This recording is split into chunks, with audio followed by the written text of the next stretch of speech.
வணக்கம் நேர்களே. இது ஷர்மிளா டாக்கீஸ். நான் உங்கள் டாக்டர் ஷர்மிளா.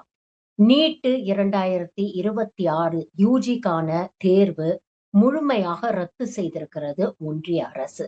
அதாவது மே 3ஆம் தேதி எலெக்ஷன் ரிசல்ட்டுக்காக ஒரு பக்கம் ஆவலா காத்துக்கிட்டு இருந்த நேரத்துல தான் இந்த நாட்டுல இருக்கக்கூடிய 23 லட்சம் குழந்தைகள் நீட் யூஜி எக்ஸாம் எழுதினாங்க. அந்த எக்ஸாம இன்னைக்கு நேஷனல் டெஸ்டிங் ஏஜென்சி எந்த காரண காரியமும் சொல்லாம, ஒரு பேசிக் டீசன்சியோட ஒரு அப்பாலஜி கூட சொல்லாம இன்னைக்கு கேன்சல்டு அப்படின்னு அனௌன்ஸ் பண்ணிருக்காங்க. ஃபர்தரா இந்த எக்ஸாம எப்போ நடத்துவோம், எப்படி நடத்துவோம் அப்படின்னு எந்த விதமான ஒரு தகவலும் கொடுக்காம, இன்னைக்கு குழந்தைகளை எல்லாரையும் ஒரு பெரிய மன உளைச்சலுக்கு ஆளாக்கி இருக்கிறாங்க. ஏன் ரத்து பண்ணாங்க அப்படிங்கறத நீங்க தெரிஞ்சுக்கணும் இல்லையா? அதுக்கு கொஞ்சம் வரலாறையும் நாம தெரிஞ்சுக்கணும். ஆரம்பத்துல இந்த நீட் எக்ஸாம கட்டாயப்படுத்தும் பொழுது ஒன்றிய பாஜக அரசு என்ன சொன்னாங்கன்னா, இங்க தனியார் கல்லூரிகள் எல்லாம் காச வாங்கிக்கிட்டு எல்லாருக்கும் சீட்ட தூக்கி குடுத்துடுறாங்க. அதனால ஏழை குழந்தைகளுக்கு மருத்துவம் படிக்கணும் அப்படிங்கிற கனவே பாதி பேருக்கு சிதைஞ்சு போயிடுது. அதே மாரி 12ஆம் வகுப்பு தேர்வு அப்படிங்கிற பேர்ல இங்க கோழி பண்ணை மாரி வகுப்புகள் நடத்தி எல்லாருக்கும் எல்லாத்தையும் உள்ள ஏத்தி விட்டு அனுப்புறாங்க. இதனால தகுதி வாய்ந்த மாணவர்களுக்கு சீட்டு கிடைக்க மாட்டேங்குது. இதன் அடிப்படையில் தான் தகுதி வாய்ந்த மாணவர்கள், நல்ல மெரிட் இருக்கக்கூடிய மாணவர்கள் மருத்துவர் ஆகணும் அப்படிங்கிறதுக்காகவும், எந்த ஏழை எளிய குழந்தைக்கும் மருத்துவர் ஆகக்கூடிய வாய்ப்பு பறிபோயிடக்கூடாது அப்படிங்கிறதுக்காகவும் தான் நீட் எக்ஸாம கொண்டு வந்திருக்கோம் அப்படின்னு சொன்னாங்க. ஆனா இந்த எக்ஸாம் ஆரம்பித்ததுல இருந்து வருடா வருடம் நீங்க பார்த்தீங்கன்னா, ஏதாவது ஒரு குளறுபடி இந்த எக்ஸாம்ல நடந்துகிட்டே தான் இருக்கு. இது ஒரு பேட்டர்னாவே நடந்துகிட்டு இருக்கு அப்படின்னு தான் நாம சொல்லணும். ஆரம்பத்துல பாத்தீங்கன்னா ஆள்மாறாட்டம் பண்ணாங்க. அதாவது ஏற்கனவே இந்த தேர்வை எழுதி பாஸ் பண்ணி மருத்துவரான மருத்துவர்களை வச்சு மாணவர்களுக்காக தேர்வு எழுத வச்ச அவலமெல்லாம் நம்ம பார்த்துக்கிட்டு இருந்தோம். அதே மாரி சென்டர் லெவல்ல ஒரு நெட்வொர்க்கா செயல்பட்டு ஏகப்பட்ட குளறுபடிகள் பண்ணாங்க. ஒவ்வொரு வருஷமும் பாத்தீங்கன்னா தவறாம பேப்பர் லீக் நடக்குது. இத எல்லாமே இந்த சிஸ்டம்ல இருக்கவங்க ஒரு நெட்வொர்க்கா செயல்பட்டு இதெல்லாம் நடத்துறாங்க அப்படிங்கிறது தெளிவா பல கட்டங்கள்ல ஆதாரத்தோட எல்லாத்தையும் நிரூபிச்சிருக்கிறாங்க. ஆனா சுப்ரீம் கோர்ட் இதுவரைக்கும் அதுல எந்த விதமான ஒரு நடவடிக்கையை எடுக்கல. நேரா நேஷனல் டெஸ்டிங் ஏஜென்சிய கூப்பிட்டு, "என்னப்பா ஏதோ பிரச்சனை இருக்குன்னு சொல்றாங்களே, இதெல்லாம் கொஞ்சம் பார்த்து சரி பண்ணுங்க" அப்படின்னு தான் சொன்னாங்க. கடந்த 2024ல கூட உங்க எல்லாருக்கும் நல்லா ஞாபகம் இருக்கும். ஏகப்பட்ட குளறுபடிகள், நெறைய சென்டர்ஸ்ல கொஸ்டின் பேப்பர் லீக் ஆயிடுச்சு அப்படிங்கிற கம்ப்ளைண்ட் வந்தது. அதுக்கப்புறம் யாரையும் எதையும் கன்சல்ட் பண்ணாம, சும்மா மானாவாரியா கிரேஸ் மார்க்ஸ் குடுக்குறோம் அப்படின்னு சொல்லி நெறைய பேருக்கு மதிப்பெண்கள தூக்கி குடுத்தாங்க. இதனால பாதிக்கப்பட்ட ஏகப்பட்ட மாணவர்கள் சுப்ரீம் கோர்ட் வரைக்கும் போனாங்க. ஆனா கடைசியில என்ன ஆச்சு? நாங்க கமிஷன் அமைக்கிறோம். நேஷனல் டெஸ்டிங் ஏஜென்சில இருக்கக்கூடிய அதிகாரிகள் மீது நடவடிக்கை எடுக்கிறோம் அப்படின்னு பாஜக அரசு அந்த விஷயத்தையே பூசி முழுகிட்டாங்க. இன்னைக்கு 2 வருஷத்துக்கு அப்புறம் மறுபடியும் அதே பிரச்சனை தல தூக்கி இருக்கு. வருஷா வருஷம் நடக்கிற மாரி இந்த வருஷமும் கொஸ்டின் பேப்பர் லீக் ஆயிருக்கு. அதுவும் எந்த அளவுக்கு லீக் ஆயிருக்கு அப்படிங்கிறதுக்கு ஒரு சாம்பிள் மட்டும் சொல்றேன் பாருங்க. ராஜஸ்தான் மாநிலத்த சிக்கார் அப்படிங்கிற ஒரு மாவட்டத்துல மட்டும் அங்க இருக்கக்கூடிய கோச்சிங் சென்டர்ஸ்லாம் அந்த குழந்தைங்களுக்கு நீட் எக்ஸாம்க்கு முந்தின நாள் ஒரு மார்க் டெஸ்ட் நடத்தியிருக்கிறாங்க. அதாவது ஒரு சாம்பிள் கொஸ்டின் பேப்பர் குடுத்து, இத நீங்க சால்வ் பண்ணுங்க. அப்ப நாளைக்கு நீங்க நீட் எக்ஸாம் எழுதும்போது, அந்த எக்ஸாம் எப்படி இருக்கும் அப்படிங்கிற ஒரு எக்ஸ்பீரியன்ஸ் உங்களுக்கு கிடைக்கும். அப்படின்னு சொல்லி, அந்த சாம்பிள் பேப்பர்ல கிட்டத்தட்ட 400 கேள்விகள் குடுத்திருக்கிறாங்க. இதுல கேட்ச் என்ன அப்படின்னு பார்த்தீங்கன்னா, அடுத்த நாள் நடந்த நீட் தேர்வுல 180 கேள்விகள்ல கிட்டத்தட்ட 150 கேள்விகள் அப்படியே அச்சு அசலா அந்த சாம்பிள் பேப்பர்ல இருந்திருக்கு. அப்ப யோசிச்சு பாருங்க. இந்த குறிப்பிட்ட கோச்சிங் சென்டர்ஸ்ல படிச்ச குழந்தைங்களுக்கு மட்டும் முந்தின நாளே 180 கேள்விகள 150 கேள்விகள ஆல்ரெடி இவங்க எழுதி குடுத்துட்டாங்க. அதற்கு என்ன ஆன்சர் அப்படிங்கிறதையும் இந்த குழந்தைங்களுக்கு கத்துக் குடுத்துட்டாங்க.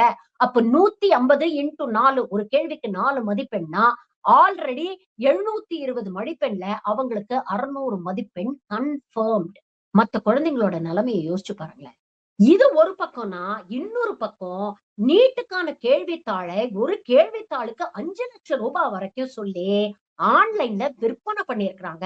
அப்படிங்கிற செய்திகளும் வருது. இதையும் போலீஸ் இன்வெஸ்டிகேட் பண்ணிட்டு இருக்கிறாங்க. ஆனா அப்படி நடந்தது உண்மை அப்படின்னு போலீஸ் தரப்புல இருந்து விளக்கமும் குடுத்திருக்கிறாங்க. இதுக்கு மேல இந்த பிரச்சனை பெருசாகறதுக்கு முன்னால இத மொளையிலேயே கிள்ளி எறியணும், ஊதி அணைச்சிடணும் அப்படிங்கிறதுக்காக இந்த வெக்கம் கெட்ட பாஜக அரசு நேஷனல் டெஸ்டிங் ஏஜென்சி மூலமா ஒட்டுமொத்த தேர்வையுமே கேன்சல் பண்ணிட்டாங்க. இதுக்கு முந்தின வருஷம்லாம் இந்த குளறுபடிகள்லாம் நடக்கும் பொழுது எதையாவது சொல்லி சமாளிச்சுட்டு இருந்தாங்க. ஒரு தடவை நடந்தா சமாளிக்கலாம், 2 தடவை நடந்தா சமாளிக்கலாம். ஆனா தொடர்ந்து இப்படி நடக்குது வருஷா வருஷம்னா என்ன சொல்லி சமாளிக்க முடியும்? குழந்தைகளுடைய கோபத்த நம்மளால புரிஞ்சுக்க முடியும். குழந்தைகளோட விரக்திய நம்மளால புரிஞ்சுக்க முடியும். குழந்தைங்களுடைய ஃப்ரஸ்ட்ரேஷன் எவ்வளவு நியாயமானது யோசிச்சு பாருங்க. வருஷா வருஷம் இவ்ளோ கஷ்டமான ஒரு எக்ஸாமுக்கு இரவு பகல் பாராம, தூங்காம, அவ்ளோ ஸ்ட்ரெஸ்ஸோட கோச்சிங் கிளாஸ்க்கு போறது, இன்னொரு பக்கம் ஸ்கூலுக்கு போறதுன்னு இந்த குழந்தைங்க பிரிப்பேர் பண்ணிட்டு இருக்காங்க. எத்தனை ஏழை குழந்தைங்க கோச்சிங் கிளாஸ்க்கு போக வழி இல்லாம யூடியூப் வீடியோஸ பார்த்து செகண்ட் ஹேண்ட் புக்ஸ வாங்கி வச்சு இதற்காக அவங்க பிரிப்பேர் பண்றாங்க. இன்னும் பல குழந்தைங்களுக்கு சென்டரை எங்கேயோ தூக்கி போடுறீங்க. தமிழ்நாட்டுல இருக்கிறவன் ஆந்திரால போய் தேர்வு எழுத வேண்டியிருக்கு. அப்படி போகணும்னா அதுக்கு பொருளாதாரம் இருக்க வேண்டாமா? ஏழை எளிய குழந்தைகளுடைய நிலைமையை யோசிச்சு பாருங்க. ஒரு மாநிலம் விட்டு இன்னொரு மாநிலத்துக்கு போனோம், எக்ஸாம் எழுதுறதுக்கு போனோம். ஒரு பக்கம் எக்ஸாமுக்கு படிக்க வேண்டிய டென்ஷன். இன்னொரு பக்கம் இந்த செலவ அப்பா, அம்மா எப்படி சமாளிக்க போறாங்க அப்படிங்கிற டென்ஷன். வெளிநாட்டுல இருந்து எத்தனை குழந்தைங்க வந்து இங்க தேர்வு எழுதுறாங்க? பெற்றோருடைய நிலைமை யோசிச்சு பாருங்க. வீட்ல இருக்கிற நகை நட்டெல்லாம் வித்து, நிலபுலம் எல்லாம் வித்து, கோச்சிங் சென்டர்ஸ்க்கு கொண்டு போய் கோடி கோடியா காச கொட்டுறாங்க. எதுக்கு செய்றாங்க? தன்னோட புள்ளைய எப்படியாவது டாக்டர் ஆக்கி பாத்துறணும். நம்ம புள்ள ஆசைப்படுது. நம்ம கஷ்டப்பட்டாலும் பரவால்ல. நம்ம புள்ளையோட கனவுல மண்ணு விழுந்துறக்கூடாது. அந்த புள்ளைய எப்படியாவது மருத்துவர் ஆக்கி பாக்கணும். அப்படிங்கிற ஆசை தானே? அத்தன பேர் கனவுலயும் மண்ணள்ளி போட்டு புதைக்கிற வேலைய எவ்வளவு சர்வசாதாரணமா வெறும் ஒரு கவர்ன்மெண்ட் ஆர்டர் மூலமா எக்ஸாம கேன்சல் பண்ணிட்டோம். திரும்ப எப்ப நடத்துவோம் அப்படிங்கறத நாங்க யோசிச்சு சொல்வோம்னு சொல்றீங்களே. உங்களுக்கெல்லாம் மனசாட்சி இருக்கா? நீங்கெல்லாம் மனுஷங்க தானா? இத பத்தி எல்லாம் இந்த அரசியல்வாதிகள் கவலைப்பட மாட்டாங்க. ஏன்னா அவங்க பிள்ளைங்க எக்ஸாம் எழுதலையே. அவங்க வீட்ல இருக்கிற கடைசி குண்டுமணி தங்கம் வரைக்கும் அவங்க அடமானம் வைக்கலையே. அவங்க பிள்ளைகள் எல்லாம் நல்லா ஃபாரின்ல போய் படிக்கிறாங்க. இங்க இருக்கக்கூடிய ஏழை எளிய நடுத்தர மக்களுடைய மண்டையில நல்லா மொளகா அரைக்கிறாங்க. இது மாணவர்களுக்கு எதிராக நடத்தக்கூடிய ஒரு உளவியல் வன்முறை இல்லையா இது? கேள்வி கேட்டா பதிலே இல்ல. நேஷனல் டெஸ்டிங் ஏஜென்சி வெறும் ஒரு அறிக்கையை வெளியிட்டுட்டு அவன் பாட்டுக்கு கம்முனு எனக்கு இதுக்கும் சம்மந்தம் இல்லைன்னு உட்கார்ந்து இருக்கிறான். நேஷனல் டெஸ்டிங் ஏஜென்சிக்கு என்ன வேலை? தேர்வு நடத்துறது மட்டும்தான் அவனுக்கு வேலை. அத உன்னால ஒழுங்கா செய்ய முடியல. வருஷா வருஷம் ஏதாவது ஒரு குளறுபடி. இப்படிப்பட்ட ஒரு அமைப்பை உருவாக்கிய பாஜக வேடிக்கை பார்த்துக்கிட்டு இருக்கு. இன்னைக்கு எஜுகேஷன் மினிஸ்டர் தர்மேந்திர பிரதான் கிட்ட ரிப்போர்ட்டர்ஸ் கேள்வி கேட்கிறாங்க. வழக்கமா மோடி புகழ் பாடணும்னா மணிக்கணக்குல பேசக்கூடிய தர்மேந்திர பிரதான் இன்னைக்கு பயந்து பதுங்கி ஓடுறாரு பதில் சொல்லாம. 23 லட்சம் குழந்தைங்களோட எதிர்காலம் உங்களுக்கு அவ்வளவு விளையாட்டா போச்சுல்ல? அவ்வளவு சல்லிசா போச்சுல்ல? ஒவ்வொரு முறையும் இந்த மாதிரி குளறுபடி நடக்கும் போதோ, ஒவ்வொரு முறையும் இந்த மாதிரி எக்ஸாம கேன்சல் பண்ற போதோ, எத்தனை கனவுகளை சிதைக்கிறீங்க, எத்தனை எதிர்காலங்களை சாகடிக்கிறீங்க அப்படிங்கறத பத்தி கொஞ்சமாவது யோசிச்சு பாத்தீங்களா? இந்த சைக்கலாஜிக்கல் பிரஷரை தாங்க முடியாம எத்தனை குழந்தைங்க உயிரை மாச்சுக்கிட்டு இருக்கு. மருத்துவம் படிக்கக்கூடிய மாணவர்கள் நடுவுல தான் சூசைடோடைய எண்ணிக்கை அதிகம். நாம சொல்லல. பல பத்திரிகைகள் தரவுகளோட பல காலகட்டங்கள்ல செய்திகள் வெளியிட்டு இருக்காங்க. கோட்டா போன்ற கோச்சிங் ஃபேக்டரிக்கு போய் பாருங்க. அந்த குழந்தைங்க எவ்வளவு அவலமான ஒரு நிலையில இருக்கிறாங்க அப்படிங்கிறது புரியும். பல பெற்றோர் அதை புரிஞ்சுக்கவே மாட்டேங்கிறாங்க. அந்த ஸ்ட்ரெஸ் தாங்காம எத்தனை குழந்தைங்க தவறான முடிவு எடுக்கிறாங்க. அந்த குடும்பத்துக்கெல்லாம் இந்த அரசாங்கம் இதுவரைக்கும் ஏதாவது ஒரு காம்பன்சேஷன் கொடுத்திருக்கீங்களா? அந்த குழந்தை போனதுக்கு அப்புறம் அந்த பெற்றோரோட நிலைமை என்ன அப்படிங்கறத யோசிச்சு பார்த்திருக்கீங்களா? கோடி கோடியா கோச்சிங் சென்டர்ஸ் பணம் சம்பாதிக்கிறான். அதுல நீங்க ஒரு கட்டிங்க வாங்கிக்கிறீங்க.